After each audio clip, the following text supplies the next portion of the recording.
Now that's significant. The Market Research Podcast. Well, hello, and thanks for joining us on this latest episode of Now That's Significant, a market research podcast. This is your host, Rebecca Maugham, Customer Services Lead at InfoTools. Today we're joined by Russell King, Research Director of Brand Strategy, Performance and Insight at the European telco Orange. Russell is a seasoned insights professional with a particular passion for continuous research across the full range of qual and quant techniques, and is an advocate of getting the best out of people through the intelligent use of technology. Welcome to the show, Russell. Thank you very much. And firstly, hello. So, Russell, what's the most significant thing you're going to tell us today? Well, I think firstly, I'm not arrogant enough to believe that I'm about to say something revolutionary that no one's ever considered before. But as a bonus for that, I guess I'm going to give you two things that are probably currently my most significant things. And that's, I guess, number one, balancing local and global needs within a business, especially in a business with a very challenging environment of increasing costs, decreasing budgets, increasing complexities. And then secondly, I guess, how we are kind of currently creating an understanding of the brand when it comes to operating in different cultures across multiple categories and against very different competition depending upon the sector that we are looking at. Okay, so where shall we begin? Well, we might as well start with number one, I suppose. So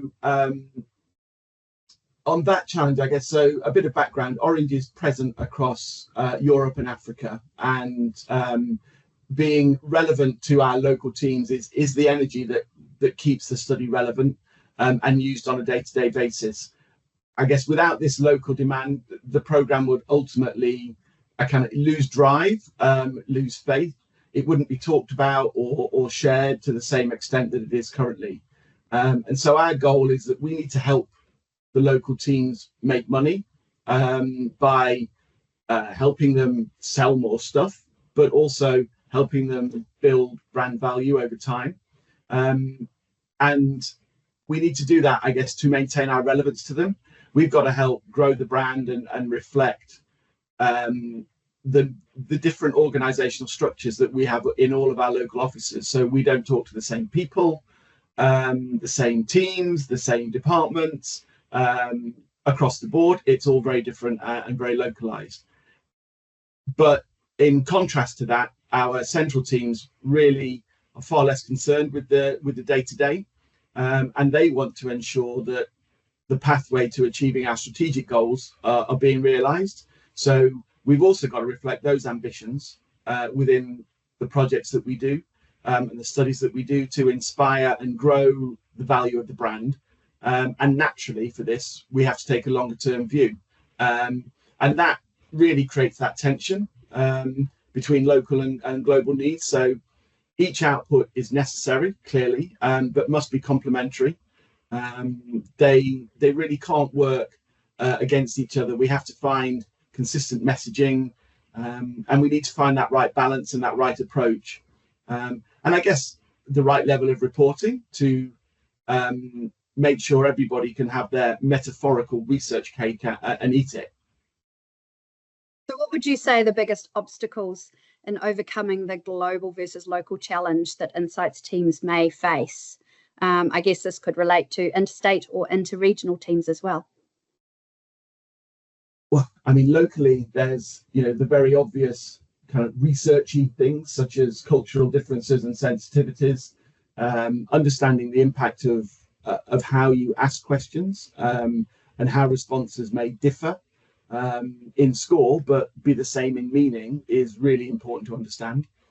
And of course, for many businesses and many brands, you don't have the luxury of measuring a global competitive set.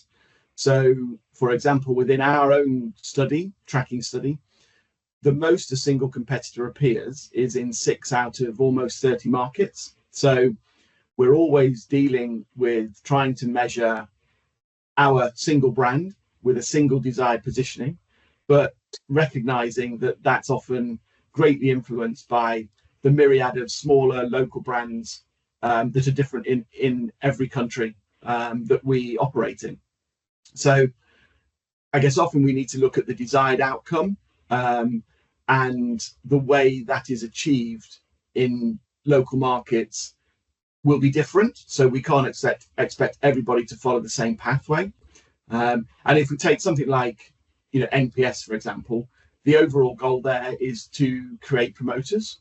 But given the local conditions, how we achieve this is just bound to be different across markets, regions, continents, but the ultimate goal is loyal and happy customers. So when we're considering plans for each country, they're going to be different, but we know they ultimately feed the same strategic goal. So with these challenges in mind, and especially if you're not based in that area yourself, what advice can you give others who are struggling to get engagement and buy-in from dispersed teams? I think, well, obviously being a globally coordinated study, we have to maintain local flexibility. I mean, that's absolutely vital in getting that buy-in. We do try to be as standardized as possible, but within that framework allow for local understanding. So, for example, we keep a very consistent set of purchase drivers for our main KPI, but we run the models individually on a country by country basis. So we allow that local nuance to be factored in and to be relevant for each of our local teams. We can hand on heart tell them that this is a model built for their country, as opposed to a centralized model that we are forcing upon them. And obviously it's not rocket science, but if you've got space on your questionnaire, handing some of that over to the local team for them to ask what they'd like to know is an obvious and easy way to create positive feeling and foster that cooperation. Say it's not, I told you what I was going to be talking about wasn't significant and, groundbreaking, but sometimes, the basics, the base of that pyramid you need to put those in place so that you can build up towards a more nuanced and factored outcome for yourself, really. And so, we do it across a number of studies. We always try to create some local space for questions.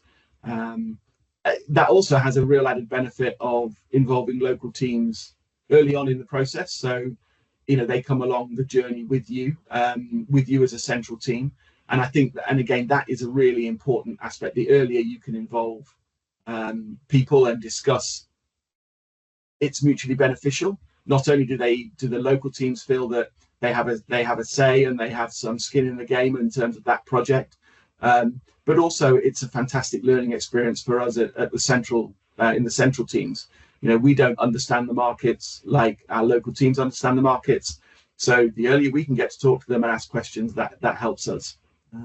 So like anything in life, communication is that fundamental building block to success. In business, no one likes surprises. So if you can establish that trust and open communication during the study development, when you get to results feedback, it gives you, the best possible chance of having a simple, straightforward, honest conversation, which ultimately allows the business, to have the best chance of achieving the goals that it's got.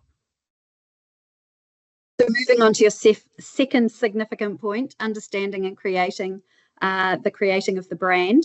What did you have to share with us on this?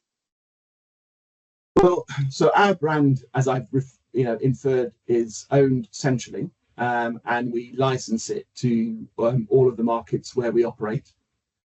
We are, like all global brands, geographically diverse, but we are operating in multiple sectors. So, clearly Orange is primarily a telecommunication brand offering mobile and broadband services, but we're also present in mobile financial services, energy, and even insurance. So, understanding the success of the brand in each of those categories is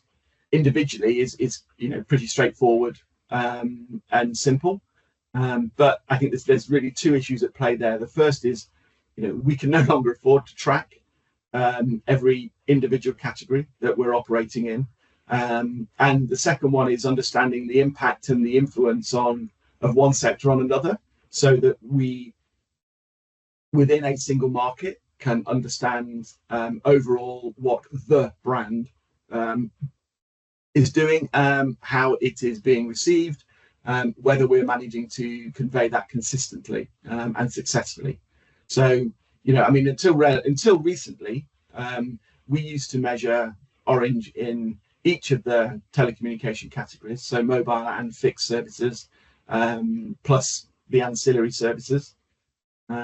But again, under pressure internally, from budgets, but also, from our local teams for a better understanding. Actually, we spent a lot of time looking at the analysis of both of those surveys that we were doing. And actually what we saw was it was telling us that the category really didn't matter. And whilst we were labeling our services, this is a mobile service survey, this is a broadband survey, it really ultimately boiled down to, we were labeling that for internal reasons, for the different teams to understand what we were talking about, as opposed to understanding the brand from the consumer perspective. So, one of the things we've done recently is cut that down to a single survey. So we just measure orange.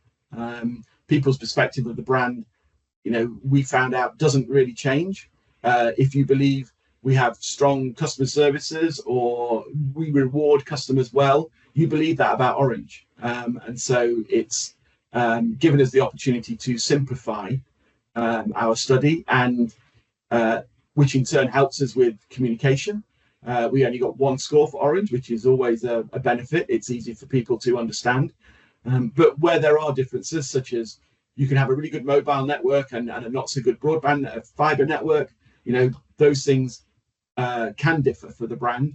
And where they do, we've created the flexibility within the study to be able to answer that. So getting data into the hands of local teams is obviously important, but this has to be balanced by ensuring they have the right kinds of tools, access and confidence in data in order to be able to analyse and report on it. How do you go about achieving the balance? Well, that's a great setup for me to extol the virtues of info tools, I would imagine. But I guess it is something that would need to be said anyway. Our relationship with InfoTools is so important to our business. We don't get to see our local teams on a regular basis.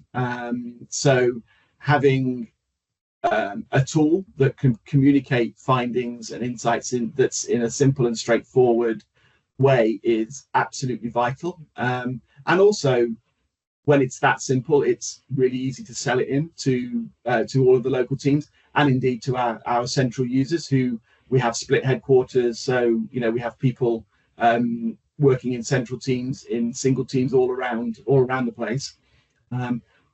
When we, as I referred to earlier, when we changed our study to start just measuring a single brand, we've redesigned our whole site with a lot of help from all of you clever people at InfoTools. And alongside Kantar, our supplier of data, we managed to publish our information around 7 days after our field work's been completed for nearly all of our markets. This, I think personally, this is a real super achievement, and one that's really valued by our local entities. As I've said before, the purpose for the local teams is to allow them to make day-to-day decisions, and that only works if the information comes across in a timely way. We've tried many different routes, and ultimately, this route, having a centralized platform where countries can access their local information, it has just proven to be, the most effective. And so we encourage all of our local teams and all of the employees in each of the local teams. We're not restricting ourselves to trying to speak just to researchers or brand and communications teams. We want this information to be understood and used everywhere. So we really encourage everybody in all of our local teams to utilize the platform. I guess our positioning and the way we communicate on it is, go and investigate. You can't break it. That's key. And by that, I mean, even if you're not comfortable with data, we've set up guardrails. We've established different filters that you can just simply click on. You can just click and watch the data change before your eyes in terms of the dashboards that we've got. And the goal of our site is to achieve probably around 80 to 90% of the questions local teams may have for us. And then for the harder stuff, the more detailed stuff, they come directly to us. And that's really important because it helps us maintain communication and helps us maintain our relationship with them. And it also means that we can be useful to them.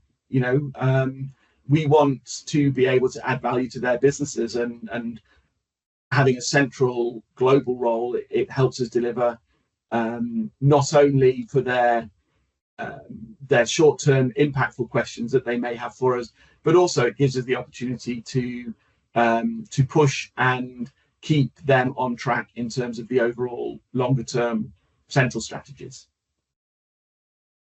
Lastly, what has been your favourite piece of market research you've seen in your time, which has led to a favourable outcome for stakeholders in that situation? I mean, genuinely, actually, I don't think you should ever really be able to point to a single piece of research that in itself justifies a favourable outcome for stakeholders. I think it's much more about an accumulation of knowledge on a certain area of interest, and a concern that once you bring it together presents an unarguable case for change.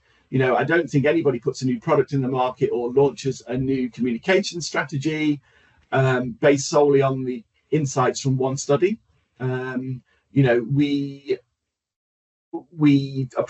take a lot of pride in Orange in the way that we work cross-functionally, and recognizing the need to pull together lots of strands of information to get us to a position where we know more today than we did yesterday, regardless of kind of where that knowledge comes from, whether it's from a 10,000 sample hugely robust national study through to a couple of groups, through to contact center feedback, etc. If all of that information starts to accumulate and form a certain position for you, coupled with everybody's expertise in the roles that they do around the business, then that creates the right environment for change for us. But if I had to answer the question, kind of one piece of research, I think I would have to answer with the current program. So I'm still not going to say a single piece of research, but the current program of research that we have within Orange concerning our understanding of the brand, and how to protect it, how to grow its value, is probably my favorite thing right now. We've worked for a long time on evolving it to a point where every piece of work that we're doing can be tied back to strategy, whether it's B2C, B2B, looking at our CSR policies, etc. It doesn't really matter. Everything that we're doing now, we can tie back to helping inform the long-term global strategy.